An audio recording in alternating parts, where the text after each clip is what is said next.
more females take sessions, right? So if you look at it, is it because they have more problems? I don't think it is. Men's mental health is like something which is less talked about. Men are like taught that way, that you have to be, strong. Like society's perceptions, expectations on men to be stronger, not to be speaking about it, not to be coming out and saying about their needs or emotions and everything. You don't have to cry, or you don't have to express your emotions mostly. So that's why men are mostly considered weak. They kind of show this emotions. Feeling low is quite normal. Crying is absolutely normal, and seeking help is also absolutely normal. In 2022, men accounted for nearly 72% of the suicidal deaths. Suicides among men, especially younger boys, are on a higher end. A person who committed suicide, all the trauma, he recorded a video and sent it out.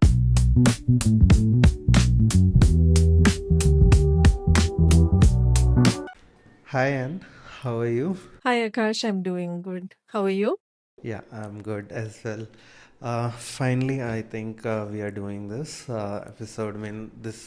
We wanted to be. I wanted to talk about men's mental health from quite long, maybe like to an expert. And fortunately, like I was once going through an email in the organization when I see you were visiting CBA. Unfortunately, I was not there on that day when you visited because I was in hometown. But from there, like I decided, like let's reach out to you for having this discussion on the podcast. So, yeah. Having said that, if you would want to describe your role as a chief clinical officer in a very simple terms, or to most of the people to understand, how would you want to put it? Sure. So, Akash, I'm basically a clinical psychologist, meaning my expert area is dealing with mental health issues, right? Diseases majorly. That is what I'm trained in. However, in my current role, it is part of providing services for organizations, big corporate organizations. So, we do have a mental health helpline. There are one-to-one counseling sessions which are done by counselors who are professional trained counselors, do the counseling sessions. And we also work in an area called trust and safety, if you're familiar with it. So my roles and responsibilities are to look into the processes, the procedures, the protocols, ensure quality of services are maintained, ensure the training is in place for the counselors and everybody, and definitely customer facing to understand their requirement, to tailor make some mental health programs and sessions, which is going to help a specific industry, is right. So that is how the role is, and it's kind of keep on defining and adding on kind of a role, because it's very different from what is expected of a psychologist to be doing basically. So yes, it's an evolving and changing kind of a role for me, if you ask. Yeah, from there I was wanting to come there, like how different this clinical aspect, how different is it from the psychologists that we all know, like you meet a psychologist and they'll have a therapy sessions. How different is the clinical aspect? So, when we speak about clinical psychology per se, clinical psychologist expertise is in mental health diseases, right? Diseases or mental illnesses, in simpler terms. So, if you say that somebody is depressed, so there is a depression. So there are different criterias which we can use, certain methods called ICD or DSM are the textbooks or the symptomatology is defined there. For example, if you go to a doctor, and the doctor will ask you to run some tests, right? And they will look at the test results to say that this is the diagnosis or this is what is matching your symptoms you're bringing. So it's similarly, there are some criterias. So if you say that 120/80 is the pressure that people should maintain. Below and above is kind of lower or higher blood pressure. Likewise, in mental health also, whether it is depression, whether it is anxiety, whether it is OCD, everything has a clear way in which where it will be termed as an illness or a disorder. Okay, so clinical psychologists usually are specifically trained to deal with these clinical population, right? When we say other psychologists, let's say organizational or educational or counseling psychologists, they're mostly trained to deal with subclinical population, meaning they are not meeting the criteria for clinical depression or anxiety or anything. They might have some sadness, some level of worry or anxieties which is troubling them, but they don't qualify to be in a clinical segment. Then there will be non-clinical, for example, relationship issues. It doesn't have anything to do with mental health disorders per se. It could be communication issues or other things between two people happening, right? So different people usually deal with these different segments and everything. So that is how there is a difference between the roles and responsibilities in each and every segment. Like in any segment, I think there is mechanical engineering, there is software engineering, there is in medicine itself, like orthopedics is there, there is dentistry is there. All of this are different field. It is similar in psychology as well. So clinical psychologists usually deal with disorders.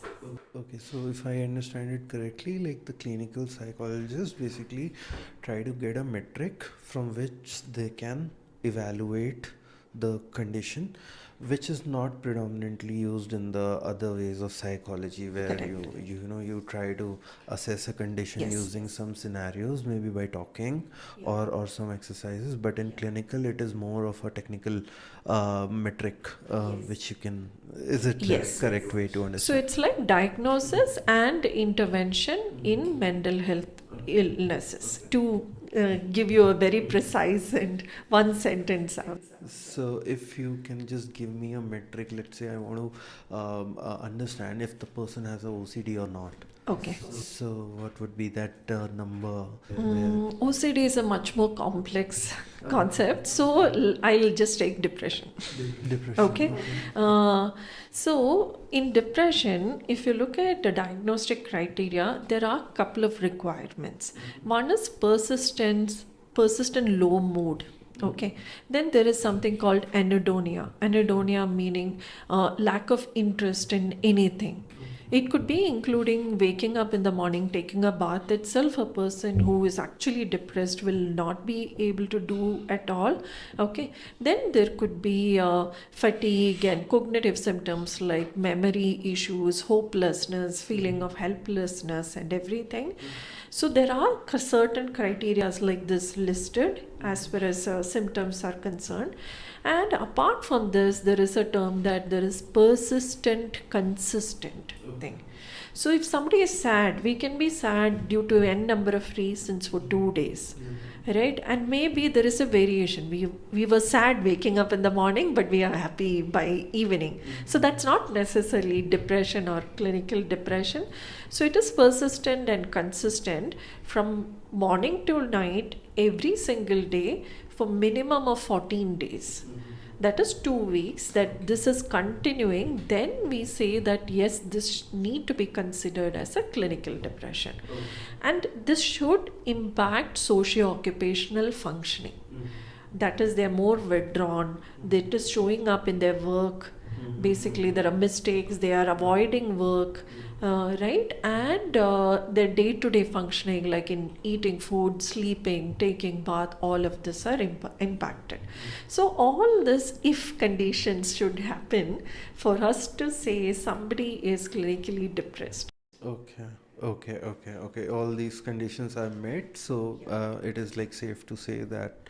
Okay, I understand. So basically, I wanted to do this discussion mostly around men's mental health, to be precise, because in mental health in general we talk a lot about, and in general we have had various discussions. I mean, I also did one podcast before on mental health, but men's mental health is like something which is less talked about openly, predominantly maybe because men are like taught that way, that you have to be strong, and from birth we are born with a notion that you don't have to cry, or you don't have to express your emotions, mostly. So that's why, I mean, men are mostly considered weak if they kind of show this emotions. But lately it has been established that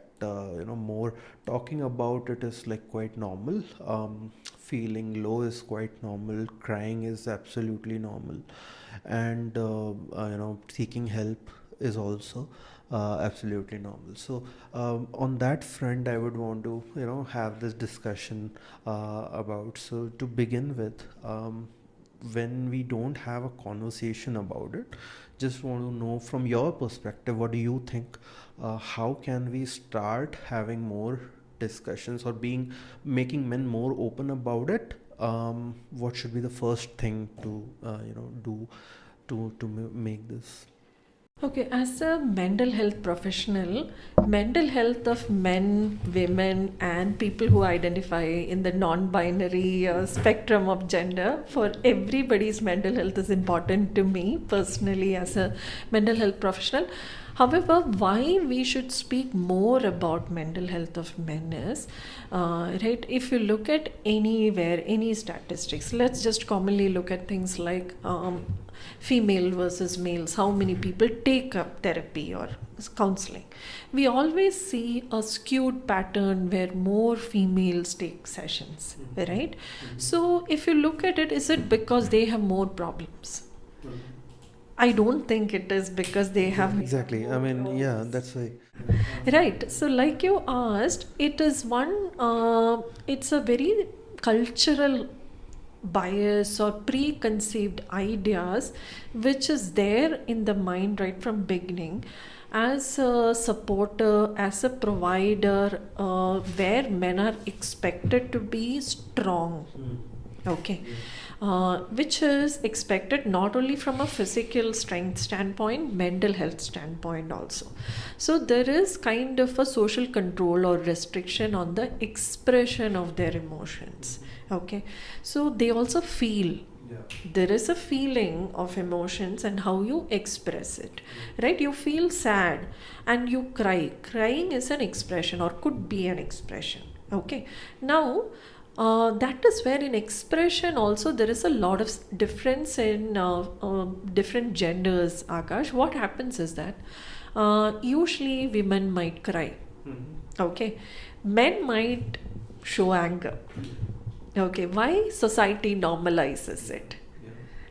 Men throwing a tantrum is okay, accepted, okay. Men might drink or smoke, that is much more accepted in society than they speaking about their issues or challenges which they are going through, okay.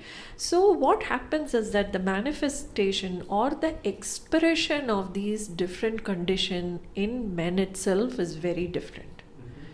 So, for example, if I speak about one client who came to me, this was a wife who came for a session saying that she is under depression. Okay. When I actually spoke about things, what has come up is that definitely everything is to do with the relationship aspect. And seems like husband is not present in the relationship at all, okay. Now I said, let me speak to the husband. So husband was willing to speak on behalf of the wife is struggling, so husband was willing to support, right? So when I spoke to the husband, I figured out the husband is the one who is actually having depression because of this persistent, consistent sadness, lack of interest in everything and all.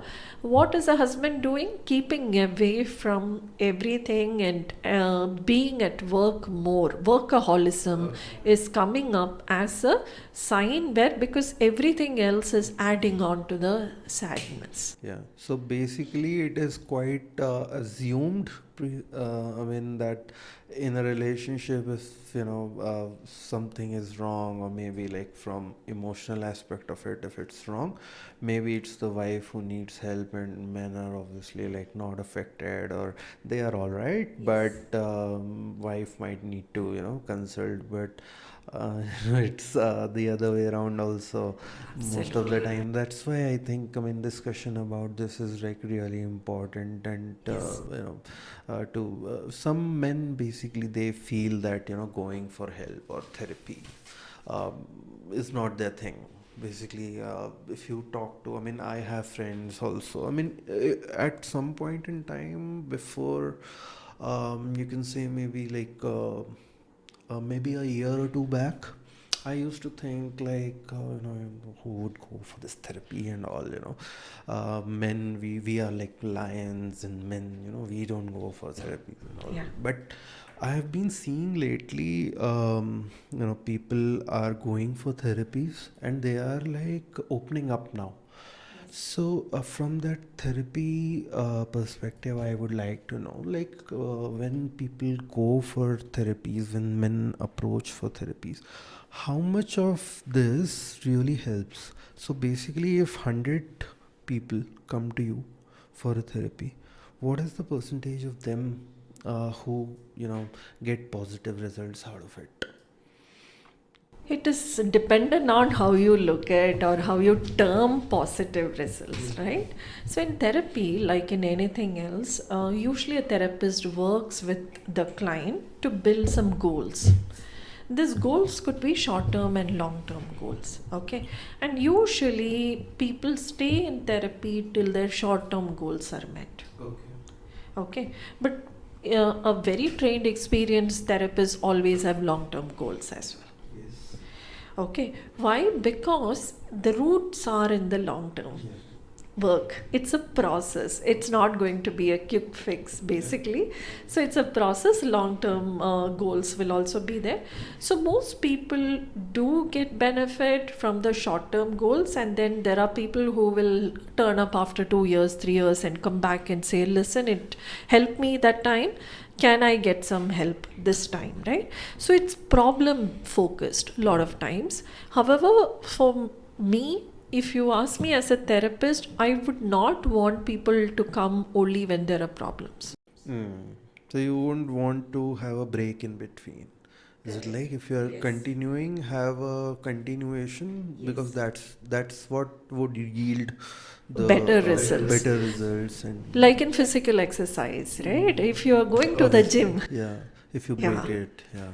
it's the So same concept. okay, so how many of these people generally continue, and how many of them like break it and then reappear?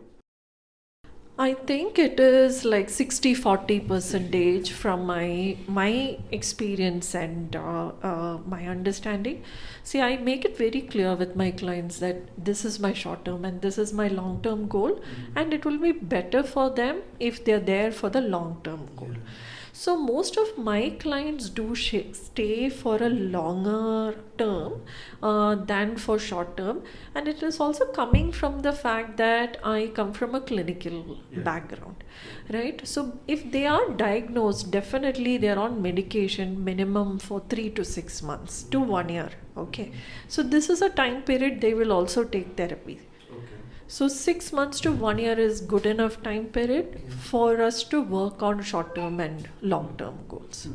What happens with other people is that if they are not from a clinical segment, maybe we'll work more on the short term goals.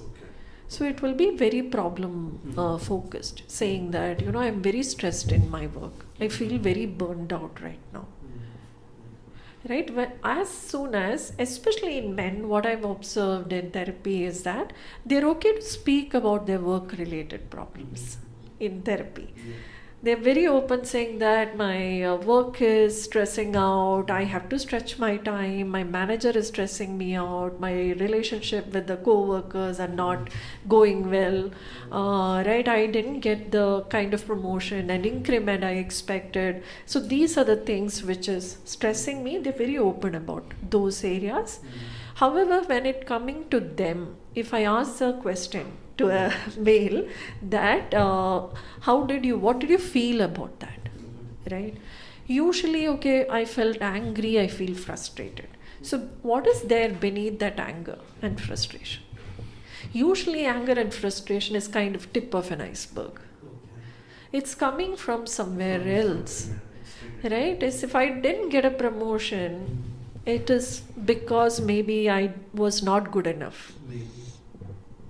So what is the expression? It is anger.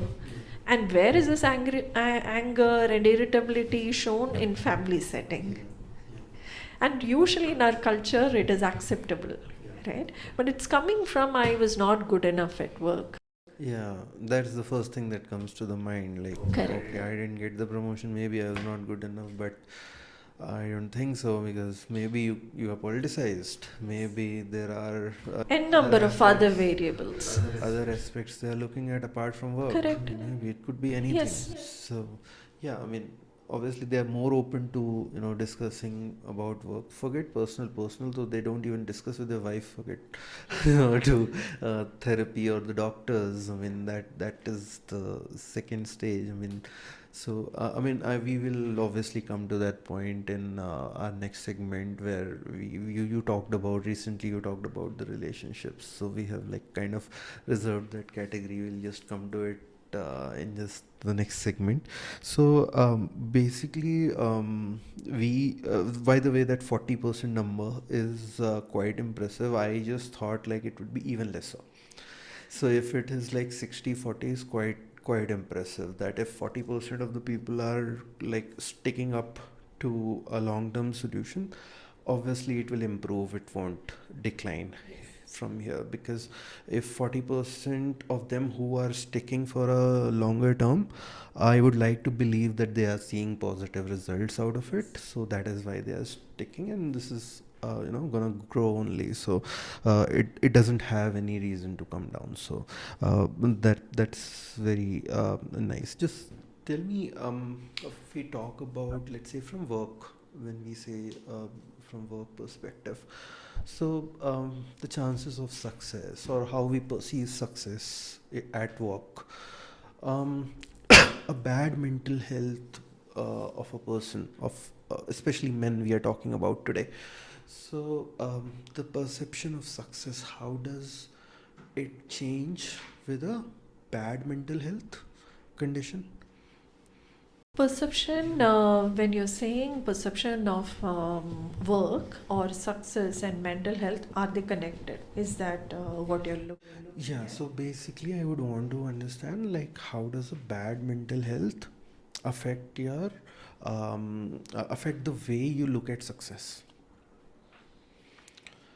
Is that connected at all first? So I would say that mental health is connected with even our day-to-day activities and everything we do, right? So if we are, let's say, if my self-worth or I see who I am is connected to my performance in work, right?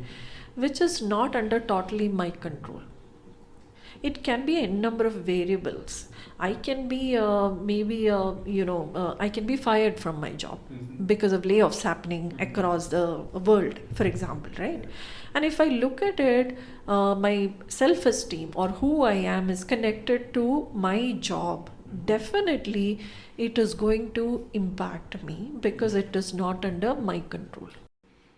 So basically, okay. So let's say I am. My definition of success could be that whatever work I am doing in my office should be like, very well done. Also, it should be meeting the expectations, or maybe it should be exceeding the expectations, and I should get a better salary. I should get a promotion the next year, and every 2-3 years I should be getting promoted. So today I'm an engineer, tomorrow I should be a chief engineer. That's my path, and once I reach there, I would consider myself successful. Let's say that is my definition of success. But if I am in a bad mental state, I might say that I want a promotion every year, or maybe I would say like why did the other person get promoted? So if they got promoted, why can't I? And I would choose to do something which would make me look more desperate, even though I'm good at my work, but it might make me look desperate. It might make me look like doing something for the sake of getting promoted, or having more success, rather than actually believing it in it and doing it. So that's where I was trying to come from, the definitions of success. So, Akash, from what you're saying, I'll not call it like a bad mental health or having a condition or anything like that. It's more to do with, let's say, belief systems or expectations or self concepts, right? So, people do set expectations for themselves, they set goals for themselves with respect to work, especially. Now, what happens is that a lot of times n number of variables plays into it. Okay, when I say belief systems, it is like if I succeed or if I'm able to reach A, B, C, D, then I am a good person. I am worthy. I am successful. That those are thought processes basically. So if you staunchly believe in it and do not consider anything else, there is that rigidity in your thoughts which can cause some impact to you, basically, right? So it is a belief system. And if you don't have adaptability or flexibility in your belief systems, then it is going to have an impact, basically. So, if you're looking at it and saying that no, if this does not happen this year, this promotion does not come this year, this increment or bonus does not come this year, that means I am not good enough. That means this is a bad place for me, right? These kind of perceptions or strong things, the non-flexibility or non-adaptability to look into what could be the other reasons than me or which was under my control, that will be a thought rigidity, basically. That will That affect will your affect. mental health as well. So Absolutely. basically, it's not like you are into a bad mental state, but something which is happening around you can make you Correct. reach into a bad Yes. mental state. Yeah. Okay, got it. So, like, let's say, when you take help and you are in a maybe a much better mental state. So, does your definition of success also change over time? Absolutely. So there will be, like I said, rigidity was there earlier. There will be adaptability and flexibility. Success definition will not only to do with, let's say, work promotions or increments. It will also make sure that I am having quality time with my family, which is also part of being a successful human being, right? So if I'm providing volunteer in community services, that's also part of being a better human being. So your definition of success becomes more inclusive than rigid, basically. That will definitely because your social skills will be better because you're spending time in other activities, looking at your physical health, looking at your social health, looking at your spiritual health and everything. There is going to be a well-round balance and definitely improvement in you. So that is where most therapists work on. They look at working on a wholesome level rather than only looking at one part or one aspect of it. And that's exactly where, when we are especially speaking about men's health, no, which is required, because there is a lot of stress on physical health for men. Mental health, maybe as well as spiritual or social health, is never spoken about. Right? Unless we start speaking about it, unless we start propagating it in schools and colleges and everything, and ensure that speaking and talking about this is the right way or right path, the process is going to continue and handed down from one generation to the next generation. And I think that would be the appropriate solution, I think, which came out, which we were trying to discuss. Like, how would you prompt more conversations around it?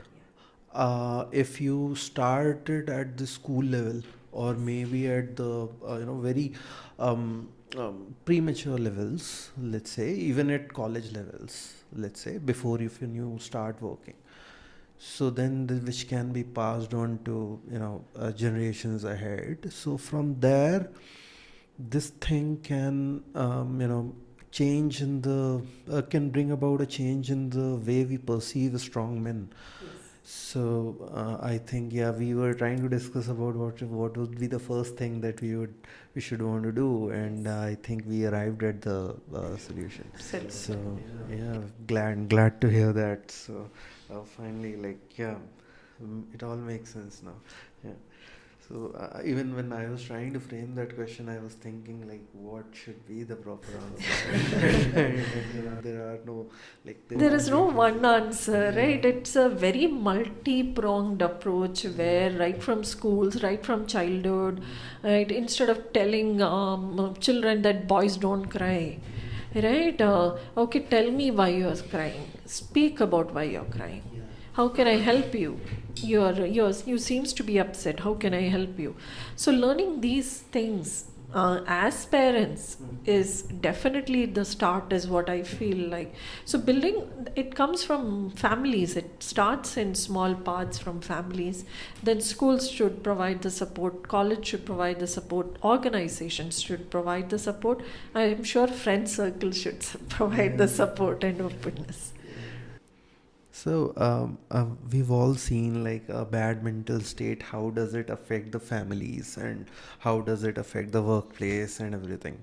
Especially for men, in your experience, when you see that normally the men don't take help for this, they don't seek help. What happens when they seek help? What transformations have you seen?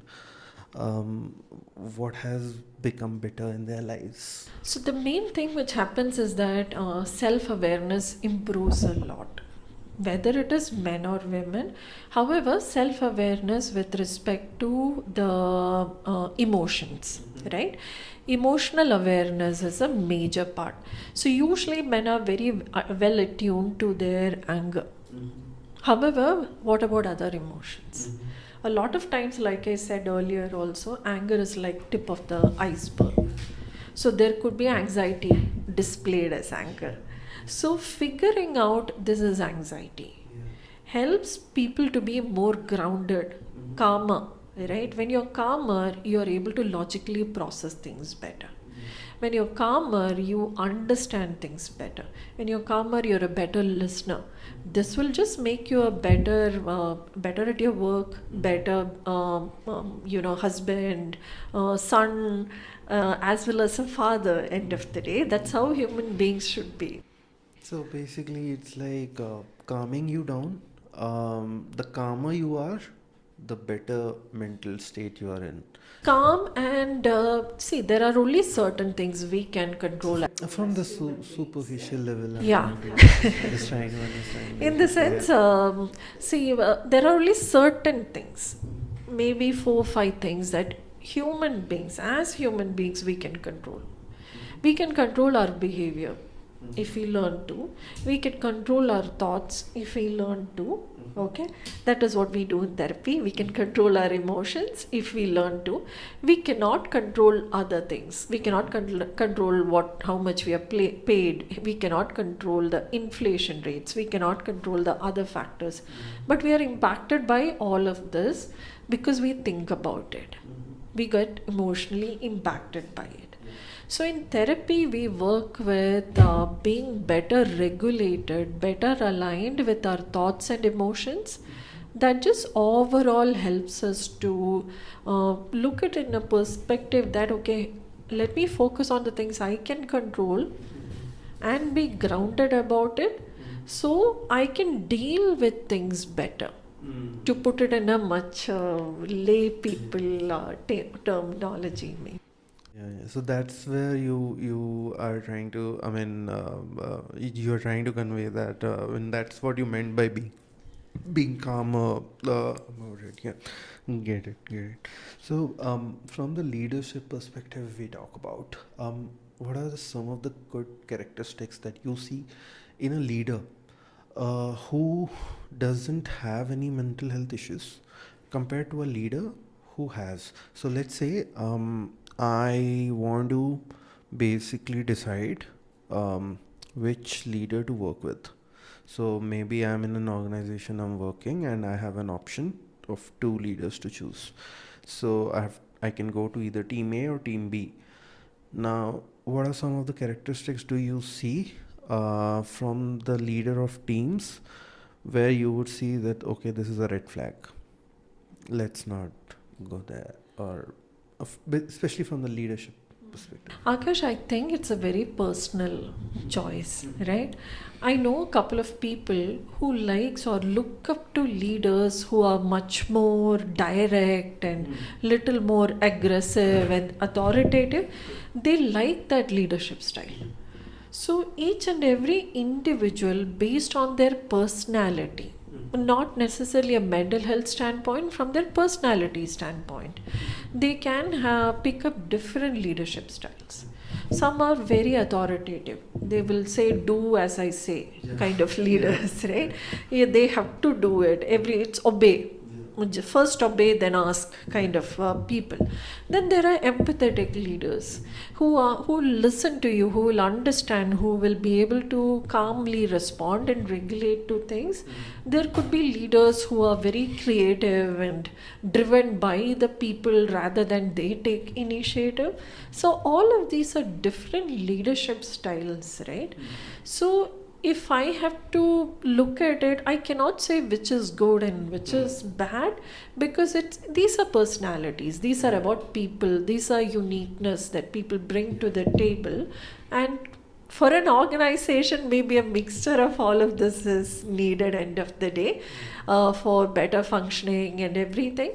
And for individuals also, I've seen people choosing that, oh, I like that person's authority and that kind, because we might also have that kind of a personality, so we are comfortable choosing that team and learning from that leader, as opposed to you want more flexibility and a person who is listening to you. So I would say it is an individual's choice and individual's need. Where we need to look at is any of this can also turn toxic, right? That is the point where we need to understand where is it breaching boundaries. Yeah, so basically, like from there, this question, right? Because lately we are seeing a lot of reports on people leaving the organizations because of their superiors. I think it's a very popular saying: "You don't leave the company, you leave your manager," right? So that's where like the people leave, and there have been harsh resignation emails where people are like, "Okay, I am going. I don't give a damn." And I don't care, so I'll just write what I want to and just get out. So leadership styles, obviously, but like if you ask me, I wouldn't mind an authoritative person. I wouldn't mind a person who is like wanting something when it is wanted. But there are many sensitive people around who just get affected, who are maybe like very good at their work, but they get affected by it and they just simply choose to leave. Yeah. So it's both way around, right? It could be the team members are sensitive or their tolerance levels of these kind of breaching boundaries are lower. It could be the leader is too pushy or too demanding as well, right? So for example, it's usually corporate employees work 5 days a week, but you're asked to work on Saturdays as well for something which need not be delivered maybe on a Monday or a Tuesday, right? And when an employee comes to know about this, they might feel betrayed. Why did I push my weekend plans if I could do it in a much more relaxed way? Only because my leader was pushing me. Some people might look at it like, yeah, it is good, now I get some relaxed time. Some people might interpret it in that way, others might interpret it why it was unnecessary to do this, right? So, I mean, yeah, from there, like if we, I mean, I was going to come to this work-life balance thing. I mean, is very widely classified. There was a guest in the podcast who basically spoke about it, about the work-life balance. Also, it's like what he was saying, that it's everyone's own take on work-life balance, and currently it is very misunderstood. The meaning of work-life balance.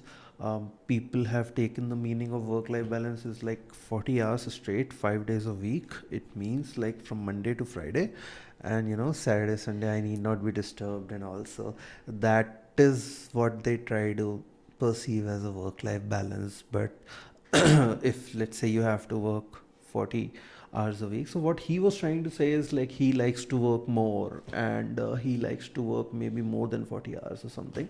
So he might end his work day on a Friday afternoon and might log in on a Saturday also. So that's his way of working. So this work-life balance is having a very negative impact on the way we are perceiving the work nowadays. So on that, how much of complaints do you see, or do you see that although he's not directly impacted by a bad work-life balance, but they are actually trying to perceive it?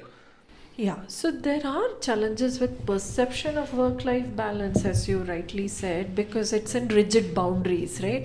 It should be only 40 hours, I should not be doing anything beyond that, and all of that. When you're rigidly looking at it like that, it becomes a challenge as a perception issues. However, what we see in therapy or counseling, what we people bring and say that I don't have work-life balance, and when we get into the nitty-gritty, for example, to give you one example, right? What I've seen is that one thing which especially people in Bangalore might be able to relate to if you commute to work every single day. If you're on the road 2 hours, 3 hours every day, definitely after 9 hours of work, you are not even left with enough time for anything other than that, right? So people will say, because of this, I am not able to go to the gym.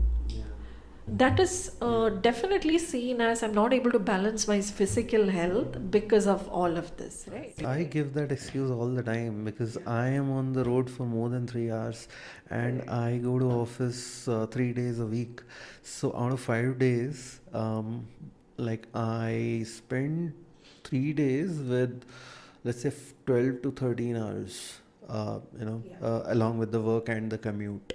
So, I mean, if somebody asks me you're not going to gym, I mean, I give that excuse all the time. So definitely. So in therapy, what we work is maybe manage the time better, right? So if you're going to work 3 days, you have definitely 4 days where you can bring in some physical activity.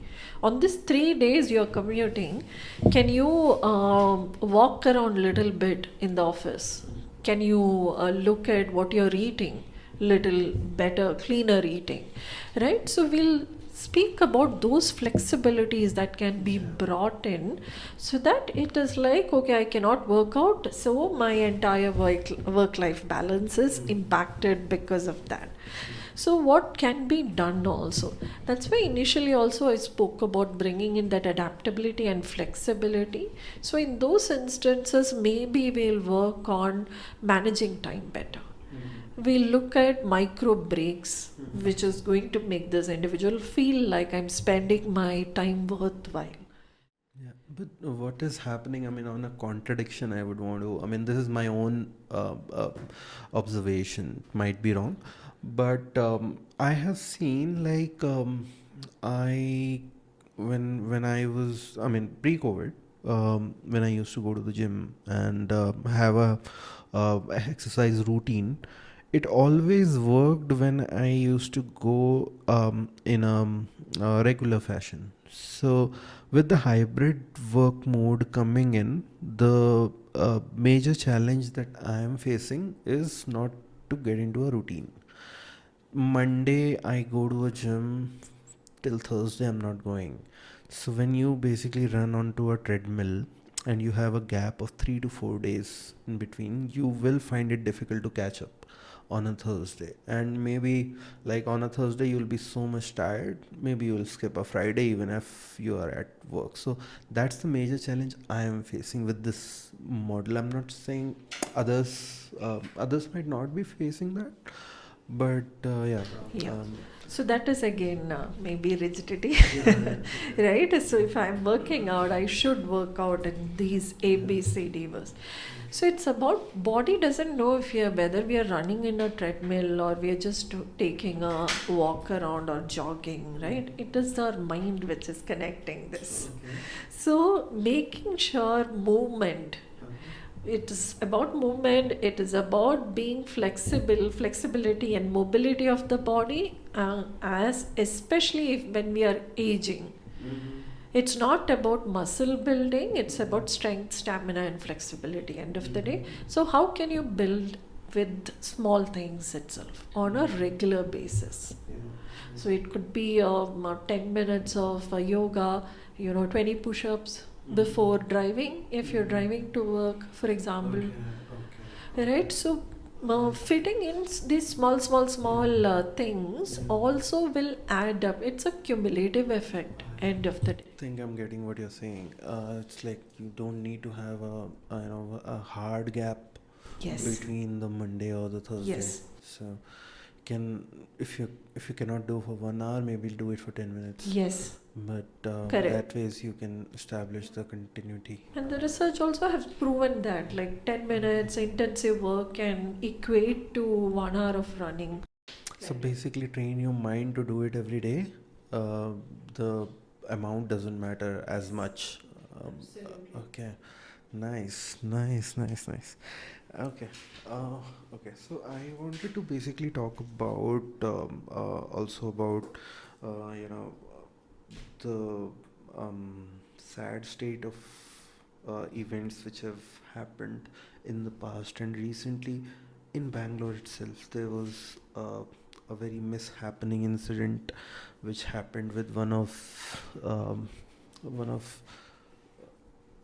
I mean a person who committed suicide, and it was majorly because of the relationship.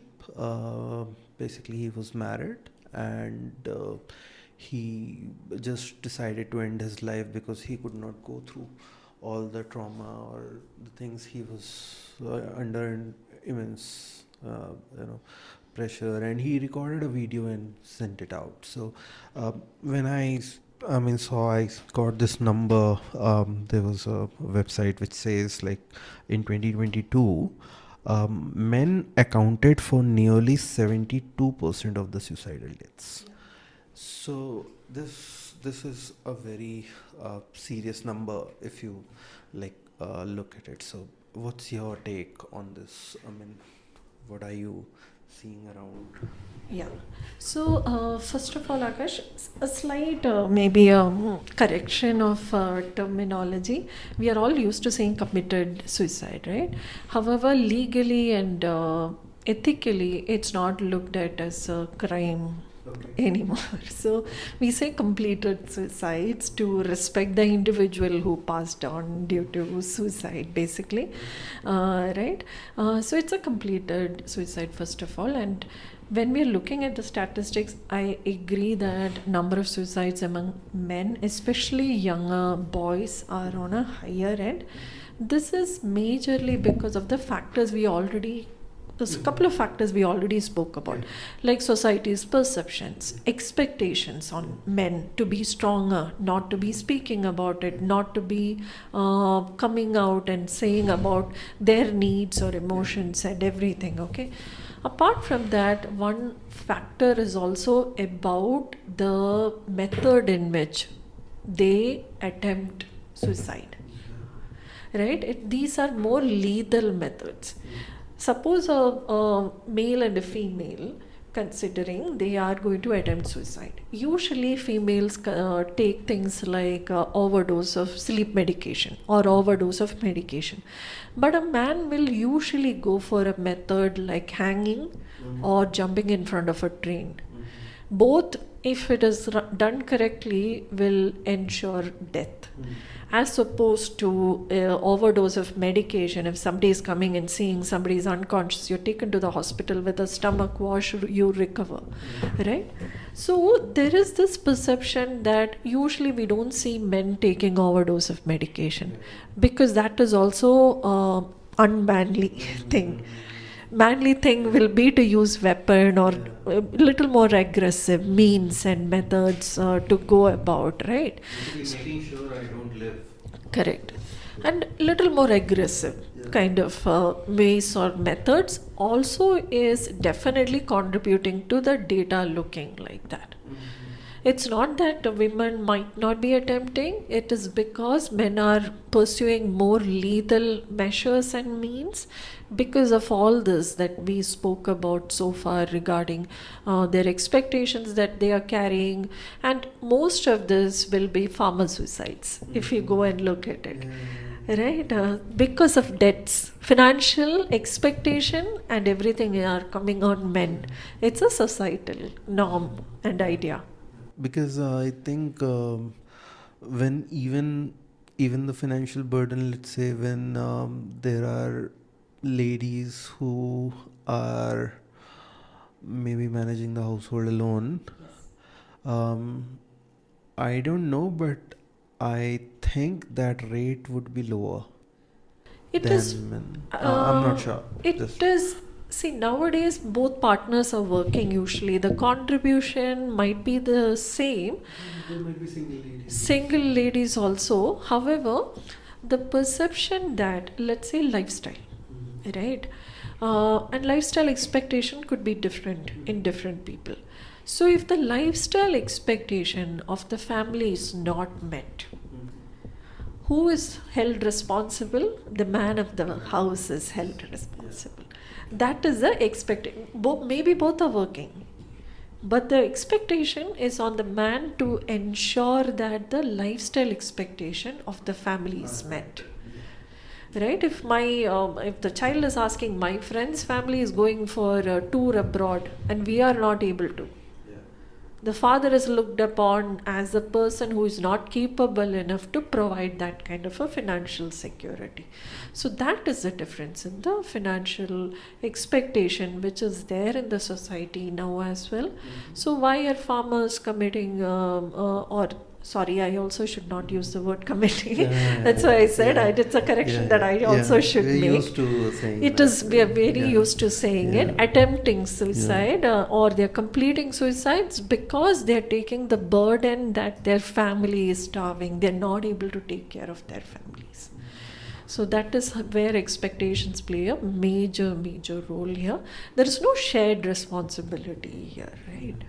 Everybody looks at man and say that it's your family, it's your responsibility. It's a kind of a given responsibility by the society or maybe by the family, because it has been happening since I don't know when.